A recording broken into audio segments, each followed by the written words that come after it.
मिश्रा अपने YouTube channel पर आपका स्वागत करता हूं। जैसा कि आप लोगों को मैंने सूचना दिया था कि शॉर्ट हैंड का बैच मेरा स्टार्ट हो रहा है। आज पहली क्लास है और इसकी चर्चा बिल्कुल बिना विलंब किए हम लोग शुरू करते हैं। तो क्लास 1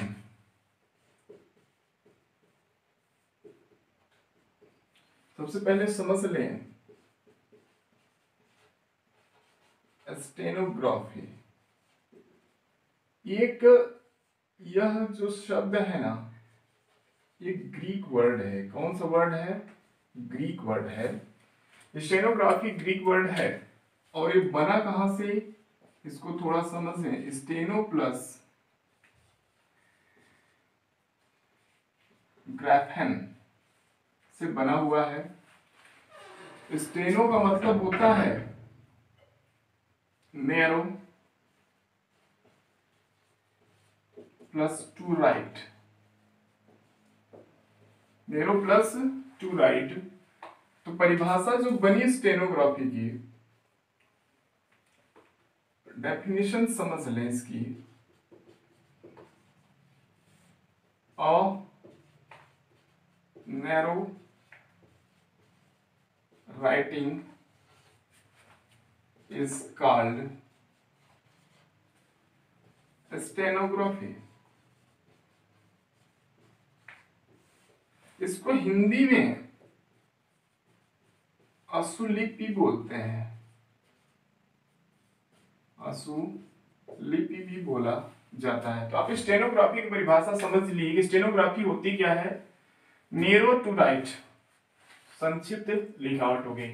आगे थोड़ा सा अगर समझने का प्रयास करें तो इसकी कुछ हिस्ट्री को अगर आप समझें, हिस्ट्री ऑफ स्टेनोग्राफी, तो जो हिस्ट्री है इसकी थोड़ा कुछ महत्वपूर्ण बिंदु है। Sir Isaac Pitman invented stenography. किसने बनाया? सर आइजैक पिटमैन ने बनाया। और वो कब बनाया? 1837 में बनाया। इतनी बात समझ में आ गई। तो बेसिक चीजें आपको समझ में आ रही कि स्टेनोग्राफी क्या होता है और कौन है इसके फादर। कह सकते हैं अगर दूसरे शब्दों में कहा जाए तो father of stenography called sir Isaac Pitman. ये बातें क्लियर हो गई। तो स्टेनोग्राफी क्या होती है और उसके फादर कौन है। यहां से कहानी जो आगे बढ़ती है, अब आपके दिल में ये लालसा होगी कि आखिर जो स्टेनो है आखिर है क्या, कैसे सीखना शुरू करते हैं उसी की आज शुरुआत हो जाएगी। जैसे एक बच्चा जो एलकेजी या यूकेजी का होता है जाता है तो वहां अल्फाबेट सिखाए जाते हैं, उसी तरह से आपको एक बच्चा बनना पड़ेगा, तभी आप शॉर्ट हैंड को क्या करते हैं, सीख पाते हैं। बच्चों का खेल है शॉर्ट हैंड। तो आइए चर्चा करते हैं। जैसे आप जाते हैं तो वहां आपको सिखाया जाता है अल्फाबेट। तो आज मैं आप लोगों को सिखाऊंगा कॉन्सोनेंट। तो आगे बढ़ते हैं थोड़ा सा।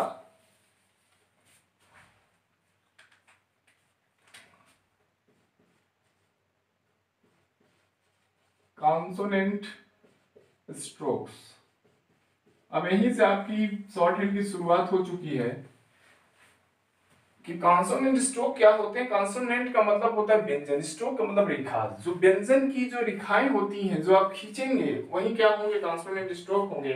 तो ध्यान, सबसे बड़ी चीज रखनी जरूरी है, कितने आप पढ़ेंगे इसमें 24 स्ट्रोक्स पढ़ेंगे। कॉन्सोनेंट के कितने स्ट्रोक पढ़ेंगे आप? 24 स्ट्रोक पढ़ेंगे। अब यहां से समझते हैं धीरे धीरे करके कि कहानी क्या कहती है। एक शब्द मैंने लिखा क्या? पी। एक शब्द आपने देखा लिखा है पी। क्या लिखा हुआ है? पी। मैंने क्या किया? ऐसे खींच दिया। क्या किया? ये लिखा हुआ है पी। क्या लिखा हुआ है? पी। और एक शब्द मैंने लिखा बी।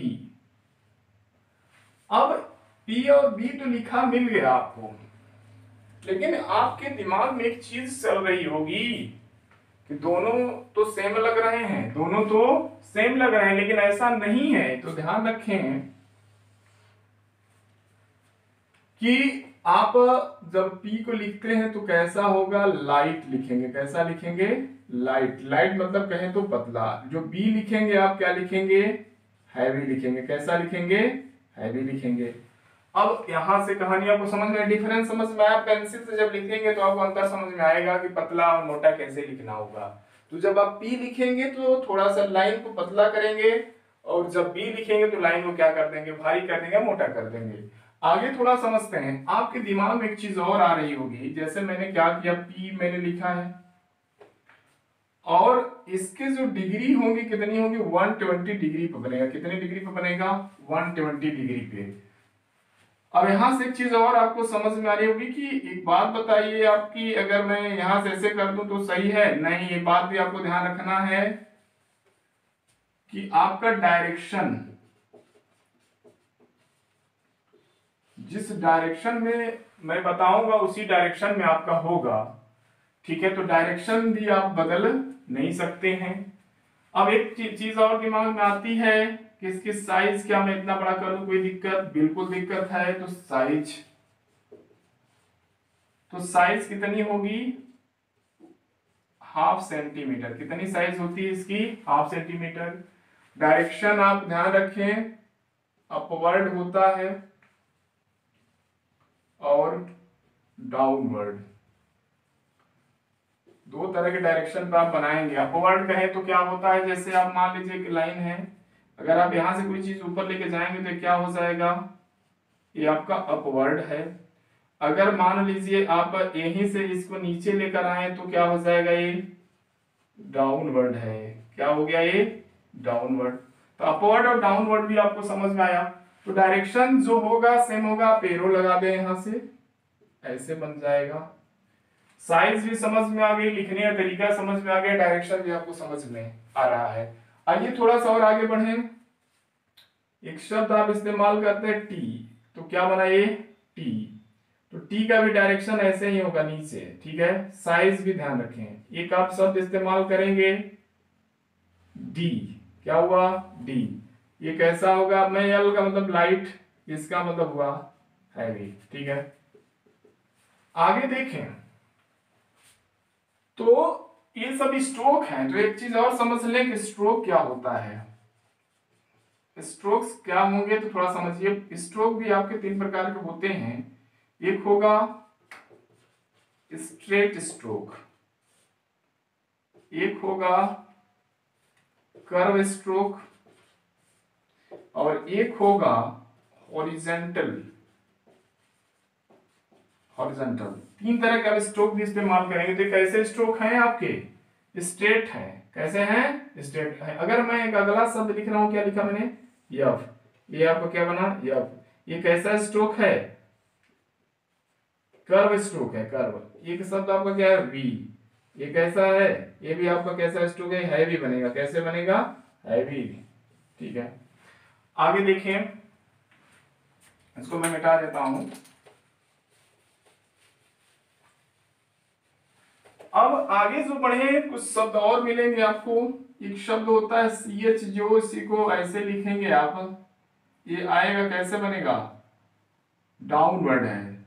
इसके बाद जे, ये कैसे बनेगा, ऐसे बनेगा। एक शब्द होता है यम, यम आप कैसे बनाएंगे, ऐसे बनाएंगे। ऐसे नहीं बना सकते। यन है आपका, यन आपका ऐसे बनेगा। आईएनजी, एक गाढ़ा होगा, क्या होगा, ये आपका लाइट है, ये आपका हैवी हो जाएगा। आप बनाते हैं यस, यस कैसे बनाएंगे, आपका ये है यस। ए बनाएंगे आप जेड, ये कैसे बनेगा, ऐसे बनेगा। अगला जो है आपका यस एच, यस एच आप ऐसे बनाएंगे। जेड एच आप ऐसे बनाएंगे। उसके बाद डब्लू, ये भी ध्यान रखिए, डब्लू है, ये क्या है आपका, वाई है, खुला रहेगा। उसके बाद इथ, ये आपका ऐसे बनेगा। एक शब्द होता है बी, ऐसे में ध्यान रखिए, लाइट और हैवी, लाइट और हैवी। ये आपका लाइट है, ये आपका हैवी है। आगे समझें। उसके बाद के आपका कैसे बनेगा, ये हॉरिजॉन्टल स्ट्रोक है। कैसा स्ट्रोक है, हॉरिजॉन्टल स्ट्रोक। एक शब्द होता है जी, ये आपका ऐसे बनेगा। अब अगला एक वर्ड आपका आएगा आर। आर दो तरह से बनता है, अपवर्ड और डाउनवर्ड। तो ध्यान रखिए, इसको बोलते हैं अपवर्ड आर, इसको बोलते हैं डाउनवर्ड आर। ठीक है, अपवर्ड और डाउनवर्ड। यच, यच कैसे बनेगा, दो तरह से एच भी बनेगा। अपवर्ड, ये क्या है आपका अपवर्ड है, एक ऐसा एच है, डाउनवर्ड एच है। ठीक है, तो आपने देख लिया कि एक कॉन्सोनेंट स्ट्रोक्स हैं, टोटल नंबर में कितने होंगे आपके 24 होंगे। और यस और आर दो अल्टरनेट स्ट्रोक होते हैं, दो तरह से बनाए जाते हैं। बाद में चलकर आपको ये बताया जाएगा कि कहां पर कौन सा स्ट्रोक आप बनाते हैं। इस चीज को भी आपको ध्यान रखना पड़ेगा कि कौन से स्ट्रोक कहां पर बनेंगे। तो आइए थोड़ा सा देख लेते हैं कौन कौन से हैं आपके। पी लाइट होगा, बी हैवी होगा, टी कैसा होगा, लाइट होगा, डी कैसा होगा, हैवी होगा, एफ कैसा होगा, लाइट होगा, वी कैसा होगा, हैवी होगा। यहां पर भी लाइट और ये आपका क्या होगा, हैवी होगा। ये लाइट हैवी होगा, इसमें कोई दिक्कत नहीं है। ये आपका क्या होगा, लाइट होगा, ये आपका क्या होगा, हैवी होगा। इस क्रम में आप टोटल कितने बना लिए हैं, 24 आपके कॉन्सोनेंट स्ट्रोक बनाए जा चुके हैं। इस बात समझ में आ रही है। तो आपको कई बातों को ध्यान रखना है। महत्वपूर्ण बातें क्या होंगी, इसके डायरेक्शंस को आप ध्यान रखिए, इसके साइज को ध्यान रखिए, इसके एंगल को भी ध्यान आप रखें। एंगल कहें तो कोण, मतलब जो जितने कोण पे बनना चाहिए वो कोण होना चाहिए। जो 60 पे बना है 60 पे बनाइए, जो 90 पर बना है 90 पर बनाइए, जो 120 पर बना है 120 पर बनाइए। बिल्कुल नाप कर नहीं बनाना है, 120 130 110 ऐसे थोड़ा बहुत 19-20 हो सकता है, लेकिन ध्यान रखें कि बिल्कुल गड़बड़ न हो जाए। तो इस चीज को भी आपको ध्यान रखना है। तो साइज, डायरेक्शन और एंगल को आपको ध्यान रखना है। स्ट्रोक लाइन के नीचे नहीं आने चाहिए। कहां बनेंगे ये भी ध्यान रखिए। आप अपने लाइन पे बनाएंगे, यहाँ लाइन खींची गई इसलिए मैंने नहीं खींचा है, लेकिन बनना कहां चाहिए, इस पे ही बनना चाहिए। इस चीज को भी आपको ध्यान रखना है, नीचे नहीं आना चाहिए, क्योंकि बाद में यही रिसेसिव होते हैं। इस चीज को आपको ध्यान रखना पड़ेगा। आइए कुछ आपको ग्राफ के माध्यम से इनको समझाने का प्रयास करते हैं।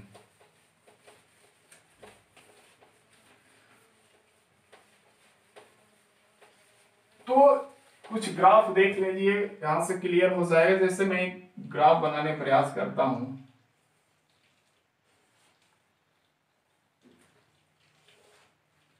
अगर मैं इसको इस तरह से काट दूं, तो अगर मैं यहां से लेकर यहां तक की आउटलाइन की अगर बात करूं तो के और जी जैसा लग रहा है।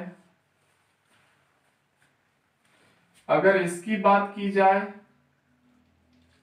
तो एक ऐसा लग रहा है आर जैसा। यहां से लेकर अगर यहां तक बात करेंगे तो एक ऐसा लग रहा है सी एच और जे। ठीक है, अब इसकी बात अगर आप यहां से लेकर यहां तक की करेंगे तो एक ऐसा लग रहा है टी और डी जैसा लग रहा है। यहां से लेकर अगर यहां तक की बात करते हैं तो ये कैसी आउटलाइन लग रही है, पी और बी जैसी लग रही होगी आपको। ये बात समझ में आ गई। एक और ग्राफ से समझ लीजिए, अगर मैं इसको ऐसे कर दूं तो अगर यहां से लेकर यहां तक काटा जाए तो यहाँ एफ और वी जैसा लगेगा। अगर यहां से लेकर यहां तक काटा जाए तो ये लगेगा एस एच और जेड एच जैसा लगेगा। अगर यहां से यहां तक काट दिया जाए तो आर जैसा लगेगा, डाउनवर्ड आर। यहां से लेकर यहां तक काटा जाए तो आपका यल जैसा लगेगा। यल कैसे बनाते हैं, आप ऐसे बनाते हैं ना। आर कैसे बनाते हैं, ऐसे बनाते हैं। एक ग्राफ और है आपका, इसको बनाने का प्रयास करिए।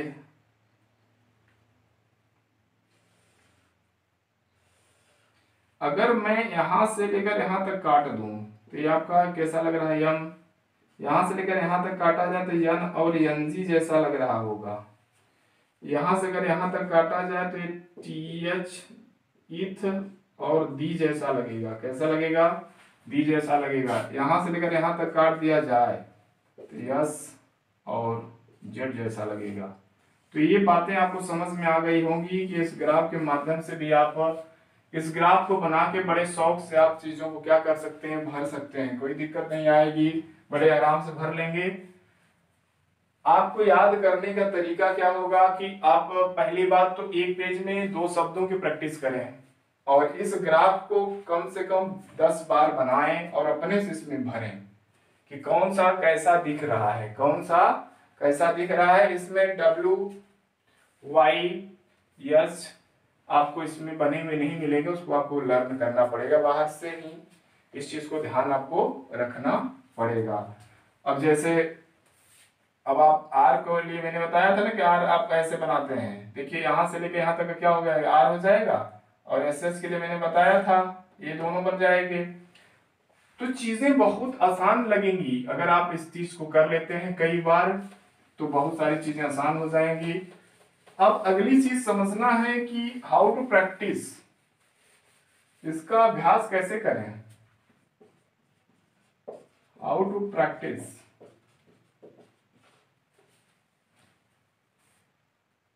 कॉन्सोनेंट स्ट्रोक्स कि अब मतलब इस कॉन्सोनेंट स्ट्रोक का अभ्यास कैसे करें। तो थोड़ा सा आपको एक एग्जांपल पे समझाता हूं कि एक आपकी कॉपी होगी, मान लीजिए कुछ इस तरह की कॉपी होती है, ठीक है। मैंने कहा था लाइन वाली कॉपी लेने के लिए, तो आप लाइन वाली कॉपी ले लेंगे। इसमें आप कुछ लाइन इसी तरह की खींची होगी और आप क्या करेंगे, उसी कॉपी में जैसे पी लिख दिया, पी का अभ्यास करने के लिए आप ऐसे खींचते चले जाएंगे और कम से कम आधा पेज तक पी, फिर यहाँ पर बी लिखेंगे, फिर अगले पेज पे इसी क्रम में सभी कॉन्सोनेंट जितने 24 हैं इसका क्या करेंगे, आप प्रैक्टिस करेंगे। 24 नहीं आप कह सकते हैं 26 हो जाएंगे, क्योंकि आर और एच 2 तरह का बनता है, एक एच ए है आर ए, तो इस चीज को भी ध्यान रखना पड़ेगा। इसके लिए आपको करना क्या पड़ेगा कि एक बार में एक प्रैक्टिस करें। जैसे एच की प्रैक्टिस करना है तो आप इस तरह से पहले कर लें, फिर आधा पेज में फिर इस तरह वाला कर लें। तो इस तरह से प्रैक्टिस की जाएगी तब जाकर आप क्या करेंगे, शॉर्ट हैंड को कवर कर पाएंगे। लगभग आप 26 टोटल बनेंगे आपके कॉन्सोनेंट स्ट्रोक। उसके लगभग आप 13 पेज की आपकी क्या है, 13 पेज की प्रैक्टिस आप करेंगे तब जाके आपका होमवर्क कंप्लीट हो जाएगा।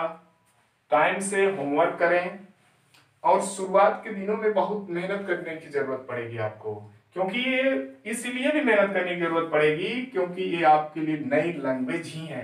आप कह सकते हैं कि नई भाषा आप सीखने जा रहे हैं, तो मेहनत तो करनी ही पड़ेगी। निराश न हो, हताश न हो, मेहनत करें, चीजें हो जाएंगी और लगे रहें। आज नहीं तो कल आपको चीजें समझ में आने लगेंगी। इस वीडियो को आप 2 से 3 बार देखें। अगर एक बार में नहीं समझ में आता 2 से 3 बार देखें। अगर और कुछ दिक्कत आती है तो आप व्हाट्सएप ग्रुप में जरूर जुड़ जाएं। किसी तरह की समस्या अगर हो रही हो तो आप इस पर आप व्हाट्सएप करें 8756 461 862। इस पे आप व्हाट्सएप करके मेरे से निदान पा सकते हैं। इस तरह से आज की क्लासेस में समाप्त करता हूं। धन्यवाद। देखते रहें, सब्सक्राइब करें और शेयर करें ताकि यह चीजें जो बताई जा रही हैं ये आपके और लोगों तक पहुंचे, ताकि इसका और बच्चों को इसका फायदा मिले।